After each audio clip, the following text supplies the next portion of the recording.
हरे कृष्ण। ओम आदित्याय नमः। आप सभी का दिन शुभ हो। आज दिनांक है 2 जून और दिन है सोमवार। आज ज्येष्ठ मास के शुक्ल पक्ष की सप्तमी तिथि है और सप्तमी तिथि रात 8:34 पर समाप्त होगी। बाद में अष्टमी तिथि प्रारंभ हो जाएगी। आज जब हम ज्येष्ठ मास की इस गहन साधना में 21वें दिन की ओर बढ़ रहे हैं तो मन भीतर कहीं एक गूढ़ करुणा का अनुभव कर रहा है। धर्म केवल नियमों में नहीं बल्कि दूसरों के दुख को अपने हृदय में स्थान देने में भी बसता है। हर कथा, हर प्रसंग हमें ये सिखाता है कि भगवान को पाने के लिए विद्वान या धनी होना आवश्यक नहीं, लेकिन करुणामयी दृष्टि और सहृदय का होना अनिवार्य है। आज हम सभी एक बार फिर से हाथ जोड़कर प्रार्थना करते हैं, हे श्री कृष्ण, हे भास्कर देव, हमें ऐसा अंतःकरण दो जो दूसरों के दुख में भी अपनी भक्ति का विस्तार देखे। हमें वह दृष्टि दो जो दूसरों की पीड़ा में ईश्वर की पुकार सुन सके। अब आइए उस कथा की ओर चलें जहां करुणा ही मुख्य पात्र बनती है और जीवन को नई दृष्टि से देखना सिखाती है। आज सोमवार का दिन है तो आज के अध्याय का शुभारंभ करते हैं भगवान शिव को समर्पित सोमवार व्रत कथा से। पौराणिक कथा के अनुसार प्राचीन समय की बात है। एक गांव में एक साहूकार रहा करता था। साहूकार धनी था, उसके पास अथाह धन दौलत थी, लेकिन उसकी कोई संतान नहीं थी। साहूकार भगवान शिव को प्रसन्न करने के लिए सोमवार को व्रत रखा करता था और व्रत के दौरान वह विधि पूर्वक भगवान शिव और देवी पार्वती की पूजा और शाम को प्रदोष काल के समय शिवलिंग पर दीपक भी जलाता था। साहूकार की भक्ति और पूजा अर्चना को देखकर एक दिन माता पार्वती ने भगवान शिव से कहा कि हे प्रभु, ये साहूकार तो आपका परम भक्त है, हर सोमवार को विधि विधान से आपकी पूजा करता है। मुझे लगता है कि आपको उसकी मनोकामना अवश्य ही पूर्ण करनी चाहिए। तब भगवान शिव ने देवी पार्वती की बात सुनकर कहा कि हे गौरी, ये संसार एक कर्म क्षेत्र है। जैसे एक किसान अपने खेत में बीज बोता है तो कुछ समय बाद उसे पेड़ मिलता है, ठीक उसी तरह इस संसार में आदमी जैसा भी कर्म करता है तो उसे उसका फल भी वैसा ही मिलता है। लेकिन माता पार्वती ने भोले भंडारी से दोबारा आग्रह किया और कहा, हे नाथ, फिर भी आप इसकी मनोकामना को पूर्ण कर दीजिए, क्योंकि ये आपका परम भक्त है। और अगर आप ही अपने भक्तों की इच्छा को पूर्ण नहीं करेंगे तो फिर भला भक्त आपकी पूजा आराधना क्यों करेंगे। माता पार्वती के इतना आग्रह करने पर भगवान शिव ने कहा, देवी, ये धनवान साहूकार है और इसका कोई भी पुत्र नहीं है, इसीलिए ये सदैव चिंतित रहता है।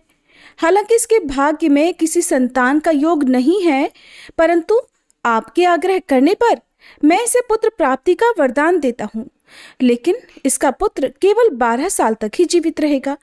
मैं इससे ज्यादा कुछ नहीं कर सकता हूँ।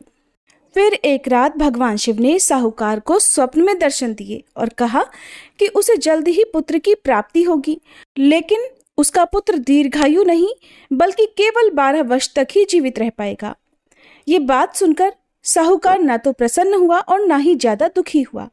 स्वप्न में सब कुछ जानने के बाद भी साहूकार ने पूजा अर्चना जारी रखी और कुछ दिनों बाद साहूकार की पत्नी गर्भवती हो गई और उसने एक सुंदर बालक को जन्म दिया। बालक के जन्म से घर पर हर्षोल्लास का माहौल था, लेकिन साहूकार खुश नहीं था, क्योंकि उसे पता था कि उसके बालक का जीवन केवल 12 वर्ष तक का ही है और उसने किसी को भी ये बात नहीं बताई थी। जब वह बालक 11 वर्ष का हुआ तो साहूकार की पत्नी ने बालक के विवाह की बात साहूकार से कही, लेकिन साहूकार ने इस बात से इनकार कर दिया और उसे शिक्षा के लिए काशी भेज दिया। साहूकार ने बालक के मामा को बुलाया और पैसे देकर उन्हें बालक के साथ काशी जाने का आदेश दिया। साहूकार ने मामा भांजे से कहा कि वह काशी जाते समय रास्ते में यज्ञ कराते हुए और ब्राह्मणों को भोजन कराते हुए जाएं। दोनों मामा भांजे ने ऐसा ही किया। काशी जाते समय जिस रास्ते से मामा भांजे गुजर रहे थे, उसका राजा अपनी पुत्री का विवाह एक ऐसे राजकुमार से करवा रहा था जो काना था। उधर दूल्हे का पिता इस बात से चिंतित था कि अगर दुल्हन पक्ष को पता चल गया तो राजकुमारी विवाह के लिए मना कर देगी। इसलिए उसने जब साहूकार के पुत्र को देखा तो उसने सोचा कि मैं अपने बालक के स्थान पर तोरण के समय इस बालक को बिठा दूंगा और दुल्हन के पक्ष वालों को पता भी नहीं चलेगा। दूल्हे के पिता ने साहूकार के पुत्र को इस बात के लिए तैयार किया और वह बालक तैयार हो गया। इस तरह उस बालक ने दूल्हे के कपड़े पहन लिए और घोड़ी पर चढ़कर तोरण की रस्म को पूरा किया। तोरण के बाद जब फेरों की बारी आई तो दूल्हे के पिता ने फिर साहूकार के पुत्र से अनुरोध किया कि वह दुल्हन के साथ फेरे भी ले ले ताकि विवाह संपन्न हो सके और ये बात छुपी रहे। मामा राजी हो गए और विवाह समारोह भी संपन्न हो गया। विवाह संपन्न होने के बाद मामा भांजा काशी के लिए प्रस्थान कर गए, परंतु साहूकार के पुत्र ने दुल्हन के कपड़ों पर लिख दिया कि तुम्हारा विवाह तो मुझसे हुआ है, लेकिन तुम जिसके साथ विदा किए जाओगी वह एक आंख वाला आदमी है और मैं काशी शिक्षा ग्रहण करने जा रहा हूँ। जब राजकुमारी ने ये बात पढ़ी तो उसने राजकुमार के साथ जाने से इनकार कर दिया और अपने पिता से कहा कि ये मेरा पति नहीं है, मेरे पति शिक्षा ग्रहण करने काशी गए हुए हैं। जब सब जगह ये बात फैल गई तो मजबूरी में दूल्हे के पिता ने सारी बात सच सच बता दी और दुल्हन के पिता ने फिर बेटी को भेजने से इनकार कर दिया। इधर मामा भांजे दोनों काशी पहुंच गए और बालक शिक्षा ग्रहण करने लगा। तब मामा ने यज्ञ करना शुरू कर दिया। जब साहूकार का पुत्र 12 वर्ष का हुआ तब एक दिन उसने अपने मामा से कहा कि उसकी तबीयत ठीक नहीं है और वह सोने के लिए अंदर जा रहा है। साहूकार का पुत्र अंदर सोने के लिए कमरे में गया तो उसकी मृत्यु हो गई। थोड़ी देर के बाद जब मामा अंदर पहुंचे तो उन्होंने बालक को मृत अवस्था में देखा और बहुत दुखी हुए, परंतु वह रो नहीं सकते थे वरना उनका यज्ञ अधूरा रह जाता। इसलिए मामा वापस आकर यज्ञ करने लगे और यज्ञ पूरा करने के बाद और ब्राह्मणों को भोजन कराने के बाद मामा अपने मृत भांजे को देखकर विलाप करने लगे।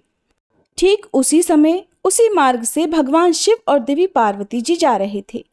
माता पार्वती ने किसी के रोने की करुण आवाज सुनी तो भगवान शिव से कहने लगी कि हे प्रभु, कोई मनुष्य रो रहा है, चलिए उसके दुख को दूर करते हैं। तब भगवान शिव और देवी पार्वती मामा के पास गए और उन्होंने जब मृत बालक को देखा तो हैरान रह गए, क्योंकि वह भगवान शिव के आशीर्वाद से जन्मा साहूकार का पुत्र था। माता पार्वती ने कहा, हे नाथ, ये तो साहूकार का पुत्र है जिसे आपने केवल 12 वर्ष तक ही जीवन जीने का वरदान दिया था, इसलिए आज 12 वर्ष की आयु पूरी होने पर वह मृत्युलोक को चला गया। देवी पार्वती ने मृत बालक को देखा तो उन्हें दया आ गई और भगवान शिव से हाथ जोड़कर कहने लगी, हे प्रभु, आप बस एक बार इस बालक को जीवन दान दे दीजिए, वरना इसके माता पिता जीते जी मर जाएंगे। माता पार्वती के कई बार आग्रह करने पर भगवान शिव ने उनकी बात मान ली और उस बालक को जीवन दान दे दिया। साहूकार का पुत्र जीवित हो गया और मामा भांजे अपने घर की ओर प्रस्थान कर गए। रास्ते में साहूकार का पुत्र उसी शहर से गुजरा जहां उसका विवाह हुआ था। दुल्हन के पिता ने बालक को पहचान लिया और मामा भांजे को लेकर महल में आ गए। फिर दुल्हन के पिता ने एक समारोह किया और अपनी पुत्री को धूमधाम से साहूकार के पुत्र के साथ भेज दिया। उधर जब साहूकार का बालक अपनी पत्नी के साथ घर पहुंचा तो उसके माता पिता अंदर कमरे में बंद होकर बैठे हुए थे। वो सोच रहे थे कि अगर उनका पुत्र सही सलामत वापस नहीं लौटा तो वो भूख प्यास से अपनी जान दे देंगे। तभी बालक के मामा ने कमरे के बाहर आकर उन्हें बताया कि उनका पुत्र जीवित और विवाह करके वापस आ गया है। साहूकार ने बालक को जीवित देखा तो खुशी से उसका स्वागत किया और साहूकार का परिवार इस प्रकार खुशी खुशी जीवन बिताने लगा। ये सब भगवान शिव की कृपा और सोमवार व्रत का ही प्रभाव था कि साहूकार का पुत्र अल्पायु होने के बाद भी दीर्घायु को प्राप्त हुआ। इस प्रकार जो भी भक्त सच्चे मन से भगवान शिव की पूजा करके आज के दिन इस कथा को पढ़ता है अथवा सुनता है और दूसरों को सुनाता है, भगवान शिव उनके सभी दुख दूर करते हैं, उनकी सभी मनोकामनाएं पूर्ण करते हैं। कथा समाप्त। प्रेम से बोलिए भगवान शिव की जय, देवी पार्वती की जय। अब सुनिए आज का महात्म्य। तो सांब कहने लगे, हे देवर्षि, आपकी कृपा से मुझे सूर्य भगवान का प्रत्यक्ष दर्शन प्राप्त हुआ, उत्तम रूप भी प्राप्त हुआ, किंतु मेरा मन चिंता से अभी भी आकुल है। इस मूर्ति का पूजन और रक्षण कौन करेगा? मेरे मन में इस बारे में बड़ी चिंता है। मुनिवर, कृपया आप इसे बताने की कृपा कीजिए। तब देवर्षि नारद कहने लगे, सांब, इस कार्य को कोई भी ब्राह्मण स्वीकार नहीं करेगा, क्योंकि देव पूजा अर्थात देव धन से अपना निर्वाह करने वाले ब्राह्मण देवलक कहे जाते हैं। जो लोग लोभवश देवधन और ब्राह्मण धन को ग्रहण करते हैं वे घोर नरक में जाते हैं। इसलिए कोई भी ब्राह्मण देवता का पूजक नहीं बनना चाहता। तुम भगवान सूर्य की शरण में जाओ और उन्हीं से पूछो कि कौन उनका विधि विधान से पूजन करेगा, या फिर राजा उग्रसेन के पुरोहित से कहो, संभव है कि वे इस कार्य को स्वीकार कर लें। देवर्षि नारद की इस बात को सुनकर जामवंती पुत्र सांब उग्रसेन के पुरोहित गौरमुख के पास गए और उन्होंने उन्हें सादर प्रणाम करके कहा, महाराज, मैंने सूर्य भगवान का एक विशाल मंदिर बनवाया है और उसमें समस्त परिवार तथा परिच्छदों और पत्नियों सहित उनकी प्रतिमा की स्थापना भी की है और अपने नाम से वहां एक नगर भी बसाया है। आपसे मेरा ये विनम्र निवेदन है कि आप उन्हें ग्रहण कीजिए। गौरमुख कहने लगे, सांब, मैं ब्राह्मण हूं और आप राजा हैं। आपके द्वारा दिए गए इस प्रतिग्रह को लेने पर मेरा ब्राह्मणत्व नष्ट हो जाएगा। दान लेना ब्राह्मण का धर्म है, किंतु देव प्रतिग्रह ब्राह्मण को कभी नहीं लेना चाहिए। आप ये दान किसी मग को दे दीजिए, वही सूर्यदेव की पूजा का अधिकारी है। सांब ने पूछा, महाराज, ये मग कौन है, कहाँ रहते हैं, किसके पुत्र हैं, इनका क्या आचार है, आप कृपा कर इस बारे में बताइए।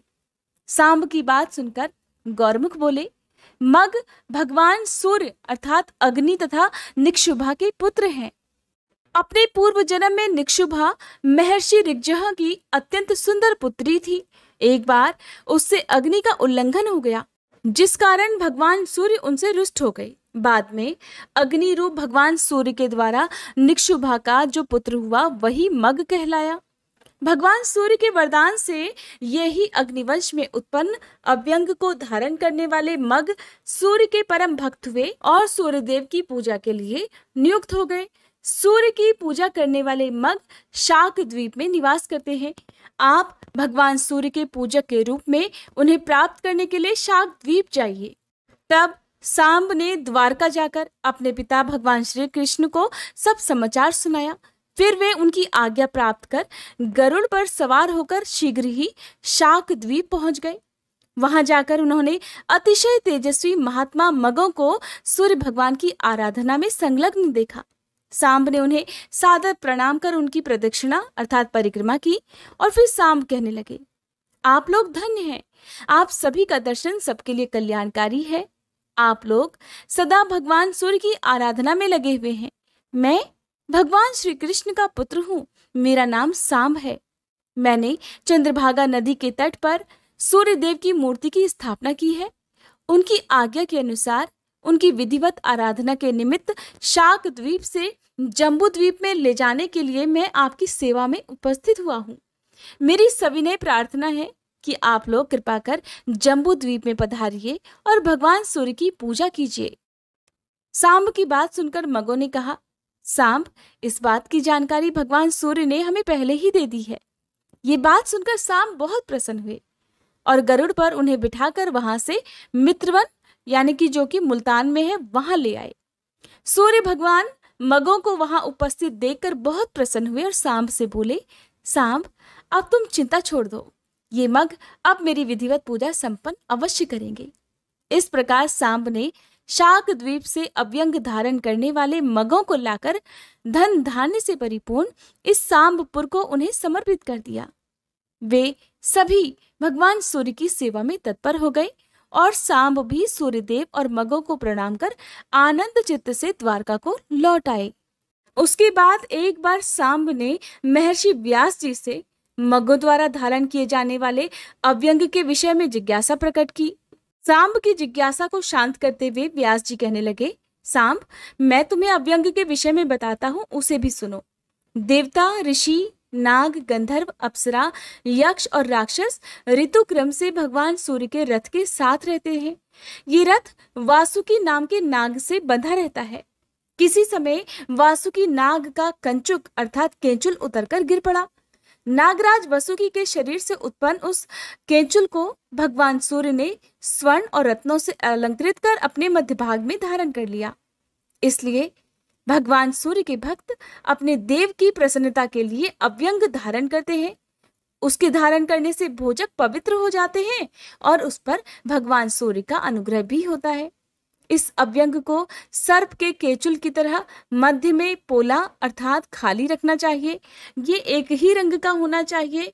कपास के सूत से बना अव्यंग 200 अंगुल का उत्तम, 120 का मध्यम और 108 अंगुल का कनिष्ठ होता है, अतः इससे छोटा नहीं होना चाहिए। यज्ञोपवीत की तरह 8वें वर्ष में अव्यंग धारण करना चाहिए। भोजकों के लिए यही मुख्य संस्कार है। इसके धारण करने से वे सभी क्रियाओं के अधिकारी हो जाते हैं। ये अव्यंग सर्वदेवमय, सर्ववेदमय, लोकमय और सर्वभूतमय है। इसके मूल में विष्णु, मध्य में ब्रह्मा और अंत में शशांक मौली भगवान शिव निवास करते हैं। इसी तरह ऋग्वेद, यजुर्वेद और सामवेद क्रमशः मूल, मध्य और अग्रभाग में रहते हैं। अथर्ववेद ग्रंथि में स्थित रहता है। पृथ्वी, जल, तेज, वायु, आकाश और भूलोक, भुवरलोक तथा स्वरलोक आदि 7 लोक अव्यंग में निवास करते हैं। सूर्य भक्त भोजक को सभी समय अव्यंग धारण कर भगवान सूर्य की उपासना करनी चाहिए। सुमंतु मुनि बोले, राजन, इस प्रकार व्यास जी के द्वारा अव्यंग के विषय में जानकारी प्राप्त कर सांब नारद जी के पास वापस लौट आए और उन्होंने उनसे सब वृतांत बताकर पूछा, हे देवर्षि, भोजकों को भगवान सूर्य को स्नान, अर्घ, आचमन, धूप आदि किस प्रकार समर्पित करना चाहिए, इनका भी आप कृपा कर वर्णन कीजिए। तो देवर्षि नारद बोले, सांब, संक्षेप में मैं वह विधि बता रहा हूं, सावधान होकर सुनो। सबसे पहले शौच आदि से निवृत्त होकर आचमन पूर्वक नदी में, जलाशय आदि में स्नान करना चाहिए। फिर स्वर्ण दान कर 3 बार आचमन करें। शुद्ध वस्त्र पहनकर, पवित्री धारण कर, पूर्वाभिमुख या उत्तराभिमुख होकर आचमन करना चाहिए। फिर 2 बार मार्जन और 3 बार अभ्युक्षण करें। आचमन के बिना की गई क्रिया निष्फल होती है और इसके बिना पुरुष शुद्ध भी नहीं होता। वेद में कहा गया है कि देवता पवित्रता को ही चाहते हैं। आचमन करने के बाद मौन होकर देवालय में जाना चाहिए। आसन पर बैठकर प्राणायाम कर सिर को कपड़े से ढककर रखना चाहिए और विविध अर्घ्य पात्र को हाथ में उठाकर भगवान सूर्य का आह्वान करना चाहिए तथा दोनों जानुओं पर बैठकर भगवान सूर्य का अपने हृदय में ध्यान करते हुए इस मंत्र से अर्घ्य प्रदान करना चाहिए। एहि सूर्य सहस्त्रांशो तेजो राशे जगतपते अनुकंपा ही मे कृत्वा ग्रहणार्घ्यम दिवाकर। इस प्रकार अर्घ देने के साथ ही तीनों काल स्नान कर जो भगवान सूर्य की आराधना करता है और धूप देता है, वह अश्वमेध यज्ञ का फल प्राप्त कर लेता है और उसे धन, पुत्र तथा आरोग्य की भी प्राप्ति हो जाती है और अंत में वह भगवान सूर्य में लीन हो जाता है। उत्तम पुष्पों के ना मिलने पर पत्तों से भी पूजन कर सकते हैं। धूप ही दें या भक्ति पूर्वक जल ही सूर्यदेव को अर्पित कर सकते हैं। अगर ऐसा भी ना हो सके तो केवल प्रणाम भी कर सकते हैं। प्रणाम करने में भी असमर्थ हो तो फिर मानसिक पूजा कर सकते हैं। ये विधि द्रव्य के अभाव में करनी चाहिए। द्रव्य रहने पर अर्थात पूजन सामग्री रहने पर विधि पूर्वक सभी सामग्रियों से पूजन करना चाहिए। भक्ति पूर्वक सूर्य भगवान की पूजा देखने वालों को भी अश्वमेध यज्ञ का फल प्राप्त होता है और सूर्यलोक की प्राप्ति भी होती है। ये था आज का अध्याय। अब सुनिए भगवान श्री कृष्ण की एक सच्ची कहानी। कथा महाभारत काल से जुड़ी हुई है, तो आइए आपको लेकर चलते हैं कुरुक्षेत्र के मैदान में, जहाँ पर इस समय महाभारत का युद्ध प्रारंभ हो रहा है। इधर से पांडवों की सेना तैयार थी और उधर से कौरवों की सेना युद्ध करने के लिए तत्पर थी। दोनों ही सेनाएं आपस में टकराने के लिए बिल्कुल तैयार थी। तो उस समय युद्ध क्षेत्र के बीचों बीच एक चिड़िया के अंडे पड़े हुए थे। उस चिड़िया ने बिल्कुल अभी अभी वो अंडे दिए थे और उस चिड़िया की आंखों में आंसू थे। वो रो रही थी कि दोनों तरफ से अब सेनाएं आपस में टकराएंगी तो मेरे ये बच्चे तो संसार में आने से पहले ही नष्ट हो जाएंगे। उस चिड़िया ने इस दुख की घड़ी में भगवान से विनती की, हे प्रभु, जिसकी कोई नहीं सुनता उसकी तो आप सुनते हो। उस छोटी सी चिड़िया ने सच्चे मन से भगवान से प्रार्थना की, भगवान को पुकारा कि प्रभु, अब तो केवल आपका ही सहारा है, आप ही कुछ कर सकते हो। और उसी समय कुछ ही क्षण बाद युद्ध प्रारंभ हुआ। दोनों ही सेनाएं बड़े जोर शोर से एक दूसरे से टकरा रही थी। महाभयंकर युद्ध छिड़ गया। बड़े बड़े महारथी इस युद्ध में मारे गए। चारों तरफ जिधर भी देखो सैनिकों के लाशों के ढेर पड़े हुए थे। महाभारत युद्ध के बाद अर्जुन के रथ को लेकर भगवान श्री कृष्ण वापस कुरुक्षेत्र की भूमि से निकलकर जा रहे थे, क्योंकि अब पांडव इस युद्ध को जीत चुके हैं। भगवान अर्जुन के रथ को लेकर जा रहे हैं। भगवान श्री कृष्ण इस समय अर्जुन के सारथी बने हुए हैं। तो नीचे धरती पर एक रथ का घंटा पड़ा हुआ है। भगवान के हाथ में घोड़ों को हाँकने वाला चाबुक है, क्योंकि वो अर्जुन के रथ को हाँक रहे हैं। भगवान ने उस पड़े हुए घंटे पे जोर से चाबुक मारा तो वो घंटा पलट गया, और जैसे ही वो घंटा पलटा तो उसके अंदर से चिड़िया के नन्हे नन्हे बड़े नन्हे से बहुत मासूम से बच्चे फुदकते हुए बाहर निकले और उड़कर वहां से चले गए। ये देखकर अर्जुन को बड़ा आश्चर्य हुआ और अर्जुन भगवान से कहने लगे, हे केशव, ये मैं क्या देख रहा हूँ? इतना भीषण युद्ध जो ना पहले कभी हुआ ना ही शायद आगे कभी होगा, और ऐसा भीषण महाभारत युद्ध जिसमें भीष्म पितामह, कर्ण और गुरु द्रोण जैसे योद्धा तक नहीं बचे। बड़े से बड़े शक्तिशाली महारथी इस युद्ध में मारे गए, लेकिन ऐसे भीषण संग्राम में भी इन चिड़िया के बच्चों की रक्षा किसने की होगी? अर्जुन की बात सुनकर भगवान श्री कृष्ण मंद मंद मुस्काने लगे। कहने लगे, अर्जुन, अभी भी नहीं समझे? जिसने इस महासंग्राम में तुम्हारी रक्षा की है, जिनके कारण तुम आज जीवित हो, उन्हीं ने चिड़िया के इन नन्हे नन्हे बच्चों की भी रक्षा की है। भगवान कृष्ण की बात अर्जुन समझ गए। तो ये है कथा का सार कि भगवान कृष्ण को या अपने आराध्य देवी देवता को जब भी आप किसी भी मुश्किल वक्त में सच्चे मन से पुकारते हैं तो भगवान आपकी रक्षा करने के लिए, आपकी सहायता करने के लिए जरूर आते हैं। हरे कृष्णा। आज के अध्याय में बस इतना ही। इसके आगे की कथा आप सभी आने वाले अध्याय में सुनिएगा। श्री रवि हरत हो घोरतम अगणित किरण पसारी, वंदन करूं तब चरणन में अर्घ देऊं जलधारी। सकल सृष्टि के स्वामी हो सचराचर के नाथ, निस्दिन होत तुमसे ही होवत संध्या प्रभात। जय भगवान सूरतमहारी, जय खगेश दिन कर शुभकारी। तुम हो सृष्टि के नेत्र स्वरूपा, त्रिगुणधारी त्रैवेद स्वरूपा। तुम ही करता पालक संहारक, भुवन चतुर्दश के संचालक। सुंदर बदन चतुर्भुजधारी, रश्मि रथी तुम गगन विहारी। चक्र शंख अरु श्वेत कमलधर, वर मुद्रा सोहत चोटे कर। शीश मुकुट कुंडल गलमाला, चारु तिलक तब भाल विशाला। सप्त अश्वरथ अति द्रुतगामी, अरुण साथी गति अविरामी। रक्त वरुण आभूषण धारक, अति प्रिय तोहे लाल पदारथ। सर्वात्मा कहे तुम्हें ऋग्वेदा, मित्र कहे तुमको सब वेदा। पंच देवों में पूजे जाते, मनोवांछित फल साधक पाते। द्वादश नाम जाप उद्धारक, रोग शोक अरु कष्ट निवारक। माँ कुंती तब ध्यान लगायो, दानवीर सूत कर्ण सो पायो।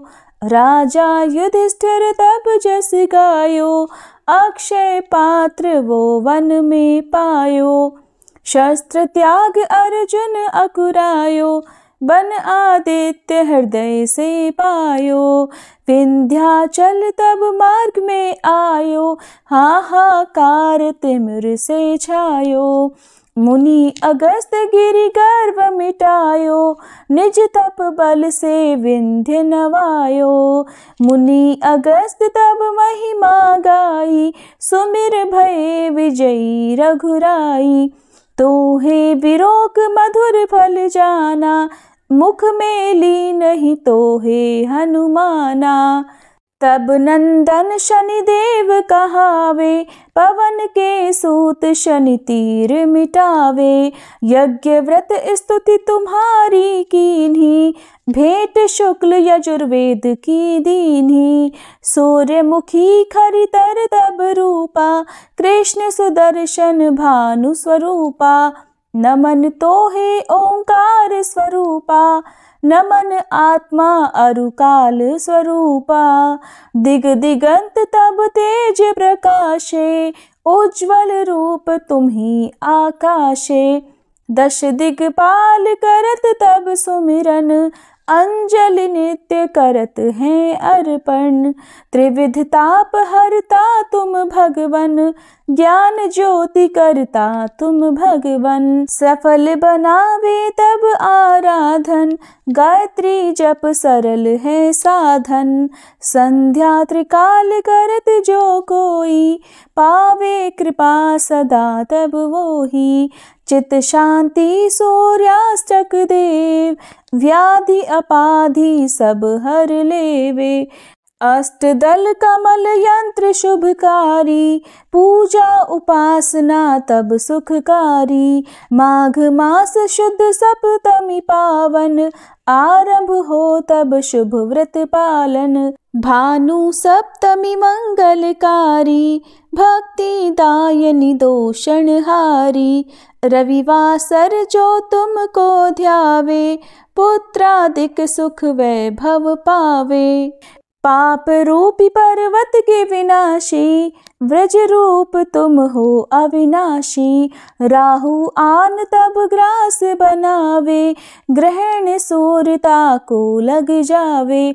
धर्म दान तप करते हैं साधक, मिटत राहु तब पीड़ा बाधक। सूर्य देव तब कृपा कीजे, दीर्घ आयु बल बुद्धि दीजे। सूर्य उपासना कर नित ध्यावे, कुष्ठ रोग से मुक्ति पावे। दक्षिण दिशा तोरी गति जावे, दक्षिणायन वो ही कहलावे। उत्तर मार्गी तोरो रथ होवे, उत्तरायण तब वो कहलावे। मन और वचन कर्म हो पावन, संयम करता भलित आराधन। भरत दास चिंतन करत घर दिन कर तब ध्यान, रखियो कृपा इस भक्त पे तुम्हारी सूर्य भगवान। ओम जय सूर्य भगवान, जय हो दिनकर भगवान। जगत के नेत्र स्वरूपा, तुम हो त्रिगुण स्वरूपा। धरत सब ही तब ध्यान, ओम जय सूर्य भगवान।